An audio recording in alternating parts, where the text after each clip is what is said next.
Friends, Michael, licensed physio with Total Physical Therapy. I'm going to share with you a story.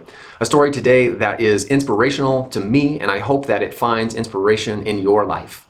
See, today we are blessed with the attendance of two young individuals. First individual was pushing north of 100 years old, while the other younger buck was a mere 92. Both of these gentlemen have very similar characteristic traits, and that trait begins with their commitment to physical activity. Despite the fact that these individuals exercise on a near daily basis, if you ask either one of them why they choose to do so, their answer has never been that they love exercise. In fact, if you ask me that same question, I couldn't tell you that I love exercise. However, I love the opportunities that it provides for me. You see, being physically active gives me an opportunity to feel like I can provide for my wife and children. So I can play with my kids without feeling gassed and seeing the disappointment in their eyes because daddy's tired.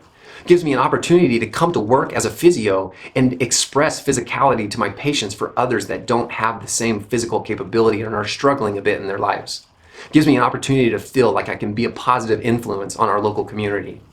See, despite the fact that I am exercising for those reasons, and these individuals that I stated are over 50 years older than I, they have the same aspirations. See, the 100-year-old individual that I described earlier lives with a family member, and his commitment to exercise continues to provide him with the physical independence so he's not a physical or mental drain on the family member that he lives with. The icing on the cake for him is that he feels that that extra physicality gives him an increased, sharper mental edge. That's so inspiring to see somebody over 100 years old still having a goal down the road. In fact, the reason why he moved in with his family member was so they could save some extra money so he could give it to his granddaughter. So inspirational. While the 92-year-old came into our office today because of dealing with a sharp, acute knee pain that he acquired while walking the beaches of a southern country. Despite the fact that he has an acute episode of knee pain with some swelling and some limited motion, some increased intolerance actually being up on his feet, I knew that the real reason he was in therapy was not because of those symptoms. So when I questioned him what his motivation was for today's session, his response was clear and concise. He and his wife here in a few months are going to travel across seas. They're going to stay in Spain and they're going to backpack multiple areas of Europe.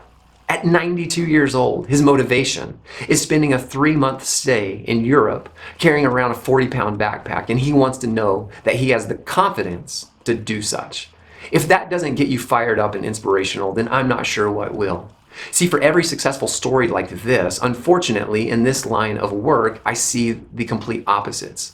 I see those individuals that come to me and say, I don't like exercise makes me hurt worse, or those dreaded words, I hate exercise. Sadly, I hear these stories, and I know that the majority of these individuals have never considered or have established that lifestyle connection as to what the physical activity will provide them. In fact, I have an individual right now that is in their early 70s. They used those dreaded words, I hate to exercise. That individual, fast forward about 6 weeks now, is coming in through the doors smiling. Why is she doing that? She didn't develop a love of exercise. We made that connection with what she still strives to do in life. And each and every day that they come in, we are re-establishing our commitment to those goals. We simply talk about it. So the next weight that she lifts or the next sled that she pushes, she is not getting stronger because of that exercise. She's getting stronger because she is mentally connecting the dots and knowing that that is going to lead to other factors in her life. You see, sadly in America, we have had an ongoing trend over the past decades that we are adding chronological years to our life. Each and every passing decade, we are living a little longer. But we also have to face the reality that despite the fact that we are living deeper into those years of life, we are sadly living much sicker. This nation is plagued by so many illnesses that are preventable. So when I have those individuals with a congestive heart failure or some type of vascular disease, diabetes, or morbid obesity, I have to sit there and wonder, has anybody ever taken the time to connect the dots and put that commitment to exercise to some type of lifestyle outcome?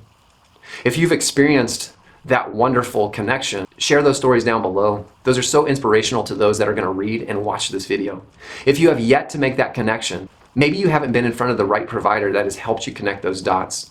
You need somebody that's empathetic to your symptoms, but also provides you the motivation in how to move through your symptoms. Thank you, everybody, for your time.